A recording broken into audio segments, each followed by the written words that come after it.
The blind spot indicator is here on the side mirror, a little triangle that illuminates when there's a vehicle in your blind spot. Now the driver's side door is just like the other side, except for it has a few more buttons. You have the 2 presets for the power seat, power windows. You can turn on the child lock, safety there for the windows there. But the front and rear windows are all one touch up and down. And it's laminated glass here on the front. It's one touch and it goes fairly fast. Rear windows, see how far down they go. Yeah, they go all the way down. And it's not laminated in the back glass. Your door lock control. Side mirrors are adjusted here. You just pick a side and adjust with that little pad, and then you can power forward them by pressing that button there. Press it again, power folds them back out. You can also have it to where it will power forward when the vehicle locks as well. So the driver's seat kind of one-ups the passenger seat. It has the ability to go up, down, tilt the back, 4-way lumbar adjustment though, and a thigh extension. So this area right here, you can adjust that using this switch here. But yeah, I really like these seats, heated and cooled, and I like the styling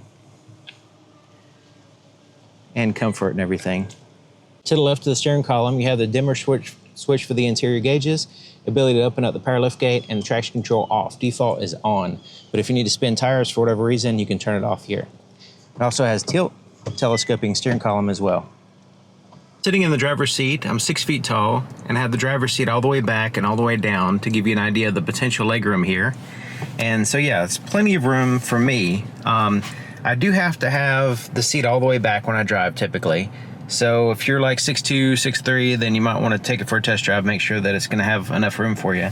But there is a lot of room here. This is a hard surface here on the right side, but my knee doesn't generally rest on it, so that's not really a big deal. We have plenty of room here on the left side here. So yeah, you know, I think there's considerable amount of room here in the front for me. The steering wheel is like a two-tone, so you have like the inner color, it's a lighter color than the exterior. Kind of looks pretty good, feels good too. Good thickness. It has the gloss black on it, which you'll have to wipe regularly. It has the paddle shifters here in the back, so you can change through the gears, have some control over the gears. That has the dual clutch transmission, so it's pretty fun actually. The volume for the radios here on the left side, change to the tracks. You can change the audio source. You have your phone. You have a little favorites button, which you can customize, and then a voice recognition button here on the left side. And here on the right side is the cruise control, so you can set it with one button, change to the speed, set pause and resume here as well, set the distance between you and the vehicle in front of you, and the lane keep assist system you can activate here, which works fairly well. Now you have this pages button and this little OK and up and down buttons right here. That corresponds with the digital cage cluster. Look at that in a second. Windshield wipers for the front and rear is located here. It does have an automatic function as well. Here on the left side is the headlight switch, off, automatic parking and headlights here. And then the fog lights are toggled on or off here. The gauge cluster is basically a screen. It has different views that you can customize. So the first one is this circle one. You have style A, style B, and style C, which you can link these to the drive mode as well if you like. You also have the simple design. There's style A, style B, and style C. So yeah, it has these different views. It looks pretty cool. But it has the general information, you know, it just has different ways of conveying that information. It does have the road sign assistance feature, where every time you pass a road sign, it'll kind of let you know here what the speed limit sign or whatever is. Fuel gauge, engine coolant temperatures there on the right side. It has the outside temperature, status of the stop start feature. When I turn that off, you can see it goes away, the little one there. So the center part right here, you can see right there, it shows a car and with the lines showing you the status of the adaptive cruise control, lane keep assist system. And it has the highway driving assist 2.0 system, which helps with, you know, keeping you at a set distance, maintaining the lane, but also you on certain highways you can make lane changes as well. It'll assist with that anyway. But using these buttons right here, so I'm going to refer to that as the pages button and the up and down and OK and the here in the center. And when I hit the pages button, it basically cycles through 3 different options here. 1, 2, and 3 different views. When we're on this one here, we can go up and down, and we can get our trips and more information with tire pressure, that kind of stuff. And also, since this is the all-wheel drive system, we can keep an eye on where the power is being delivered, front or rear. It also, this one has the locking center differential, which helps out in more, you know, more demanding off-road conditions, basically. All right, so this is my default right there. This screen has, this is the home screen on the center touchscreen, and has a split between the navigation, whatever's playing on the media, or your phone. You can also have different profile settings as well. So let's go ahead and just kind of swipe to the right, because there's actually 3 screens here. So the home screen, and then you can swipe over here and then you get different categories. Phone projection would be your Apple CarPlay, Android Auto. You can have a voice memo, which is excellent. So if you have something on the top of your mind, you want to make a note of it, you can just hit that and record your voice. Subscribe to Mike's Car Info on YouTube. All right, so you can save that as a note, a reminder later on. All right, let's go back. Weather is kind of neat.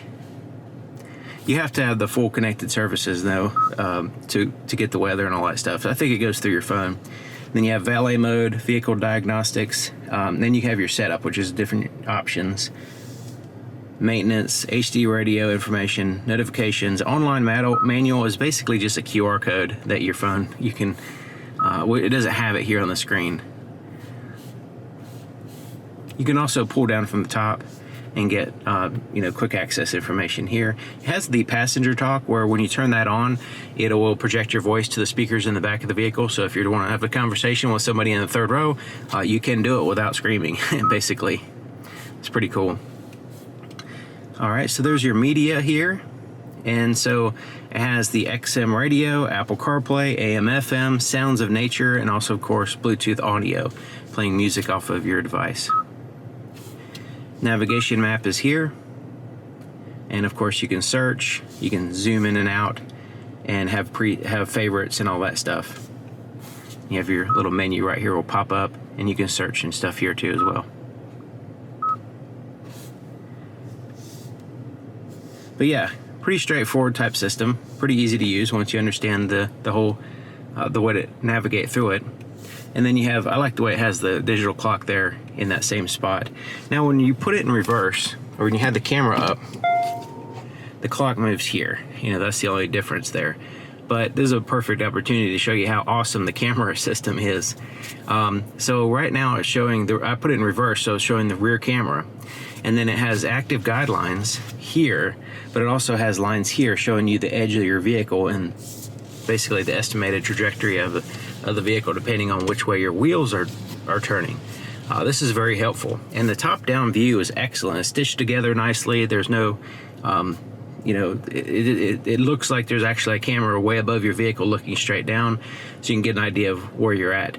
And same thing with these. They're very high resolution and look really good. So let's go ahead and put it in drive, and when we put it in drive, the front view camera will pop up. We still have the top-down view. Now we have these different views here on the side. So we have the top-down, wide view there, just the wheels in the front, or we can have just the top view there, or the front view. And then we can have the side views here of the rear wheels.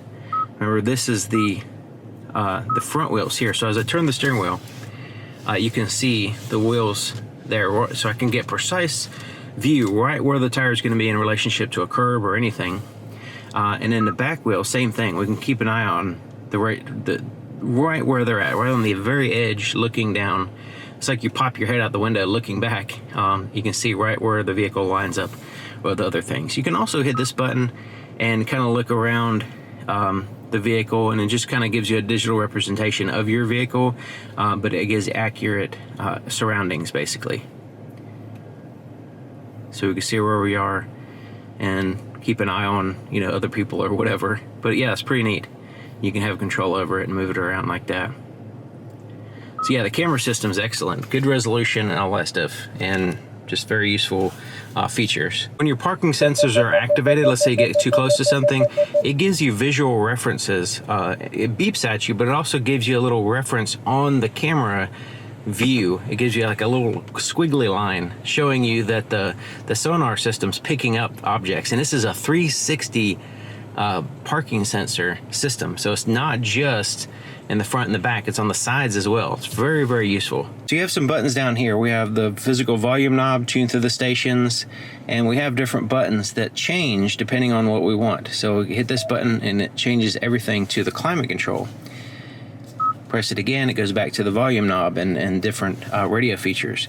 You do have some redundancy here, like front and rear wipers and defrosters, and then recirculate the air stays there, but most everything changes depending on what you have. Now if you press and hold this, it'll pop up this little option here to have infotainment, climate as your default. So if you want to have, like in my case, I'm not constantly changing the temperature all the time, so I changed it to infotainment. So if I change it to the climate, after a little while, just a few seconds there, it switches back automatically to me able to adjust the volume and all that stuff. So yeah, and we have some redundant buttons here so we can quickly access things without having to go through the menu there on the screen. All right, so there's heated and cooled seats, and you can see the controls here for the driver and the passengers here. And it is a 3-stage, high, medium, and low for both the cooled and the heated seat. Same thing for the passenger. Now there is USB-C ports here, and it has the ability, this one is just charging. All right, but it has the ability on this one to be just charging, or when you press that button, connect with the system and charge as well. So if you just want to charge, you can just select that. Now the benefits of this, sometimes when you plug, like in my case, I plug in my device because I want to charge it, and then it kind of like, I've had vehicles where it just kind of forces you to go through this app, Android Auto setup and all this other stuff is trying to connect to my phone, and I don't want to do that. I just want to charge the phone.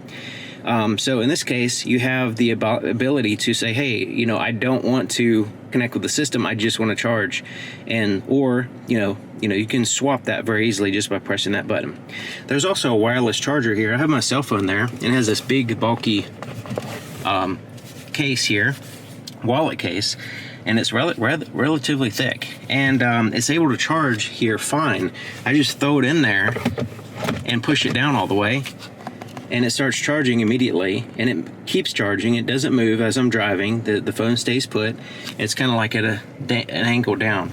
The only issue with this is that it's putting your phone in a position where it's less likely to get a signal. If there's an area where you're driving has less signal, this might not help that situation. But as far as charging your phone and getting out of the way, it's perfect actually. And this is kind of rubberized, so you can put some stuff there as well. A lot of gloss black right in here, and the shifter is pretty straightforward: reverse, neutral, drive, manually shift through the gears like a ratchet shifter over here. But yeah, straightforward. And also, yeah, the pedal shifters as well if you need to do that. So here's a cup holders here, and they have these little spring arms. There's also a little rubberized piece that you can take out, clean, put it back in. Pretty neat. A little storage compartment there, which is not big enough for me to put my cell phone there or anything, but it's just a quick access type thing. And once again, it has a little rubber floor that you can take out, clean, put back in. So this is an all-wheel drive vehicle, and it's able to handle different terrains, and it has a different drive modes which kind of inform the vehicle on what type of terrain you're going on. In addition to eco and sport and smart, you have normal drive mode, and then you have a snow mode, and you also have a locking center differential. So it doesn't have like a positive traction front and rear end or anything like that, but when you lock the center differential, it keeps the front and rear wheels from locked to where they turn at the exact same time. So if you're on slippery surfaces, you don't want to have any difference between the front and rear wheels moving, especially ice. Once you break traction, it's hard to get back the traction. So maintaining a consistent movement of the wheels in the front and the back is very useful sometimes. Now, like I said, it doesn't have positive traction or anything like that, or limited slip differential. It's just, regular differentials. But having that ability to lock the center part can be handy at times. So when you turn this dial, it pops up here on the screen showing you what drive mode you're in. We'll just put it back in normal. Normal works fine. I had never really had a reason to change it to sport or anything like that. So there is a heated steering wheel. It's a two-stage, high and low and off. And kind of interesting spot to put the heated steering wheel control there, which is a little bit disconnected from the heated seats and the actual steering wheel itself. It'd be cool to have it on the steering wheel, I guess, but you know, this is fine. It has an auto hold function, which will hold the vehicle, keep you from rolling. Like if you come to a complete stop, it'll hold the brake for you, and then you just tap the accelerator to continue. The idle stop, you can turn it off here. That's the off button. Parking sensors, that's the on button. There's the ability to turn on the camera system here just by pressing that button, and we're still on that screen. So let's switch it back to this view, which is more useful for me. So yeah, the camera, being able to hit the button and pop it up, and it's very easy to access. I use it all the time, especially when I want to like nail the parking spot, or if I'm getting close to something, or I just want to see around me. Being able to just press that button is great. Electronic parking brake is here. You just lift it up to engage it. It engages the rear wheels. To disengage, you hold the brake, push it down. There's a little storage space right here, perfect for a pin or tire gauge, something like that. Now it is smooth plastic, so whatever you put in there is going to slide around. I wish it had the rubber floor like these other compartments. Armrest is fairly soft. You know, it's kind of like soft on the surface and then kind of rubbery soft underneath. But it feels good. I hadn't had any problems with my arm being on it, resting on it, and it is solid. It's not rattling. Now there's a little release right here. Lifts up, has a little clip on the underside, 2 clips actually, and there's a little quick access tray, which I have my business cards in there, and it has a textured floor and a fairly decent sized compartment, and it has a felt lining in the bottom. And me personally, I would take that felt lining and replace it with a lighter color so you can see in there a little bit better. So I don't know if there is a piece missing here, but it looks like there's a hole in the bottom. It's possible they have taken out a cover, because usually the felt lining, which is a fairly thick felt lining, but still, you know, that's not good. Like if you put stuff in there and then it falls through into that hole, then it's trapped underneath the console there. So not sure what the deal is with that. Definitely got to keep that felt lining in there to keep things from falling into that. The rear view mirror is also a rear view camera, and this is really handy. I'll show you the visibility in a minute. It's since we have a third row seat, there's a lot of visibility issues without this camera, trying to look out the window. So it does have some options here. So you have the brightness and also the up and down movement as well. You can change that view. HomeLink garage door opener controls are on this side. This is an auto dim rear view mirror, and also with the camera system will also dim down at nighttime as well. There's a little sensor on the back of the rear view mirror that picks up the light. So up here we have the Kia connected services, roadside assistance. We have quick tap lights here. The light to turn on all the interior lights is not backlit. It's a little spoiler for the night video. And then you can have the interior lights turn on with the door right here. That's the on light. Turn that off if you don't want the interior lights to turn on when you open the door, like you have a baby sleeping or something. This is for the sunroof. We'll get to that in a minute. It's a real nice sunroof. The visor is a simulated suede texture, very soft and feels good. It's just like the headliner, so it matches the entire headliner here. Has a little clip, big mirror. You have to manually turn the light on though. And this also extends out here on the side. It gives you full coverage actually. So let's look at this sunroof. We press this, we just kind of gently press it back, a little button there. It's one button for everything. It moves the shade back, which is also that same it's like suede texture material. Look how huge that thing is. The back portion is fixed, the front portion moves. Massive sunroof. So now we're going to press this a little bit further, and that front part moves. Press it again. All right, that's as far back as it goes. So now I push it forward, and I kind of pressed it kind of firmly forward. So now it's moving the glass and it's moving the shade. And the shade covers 100% of the light as well.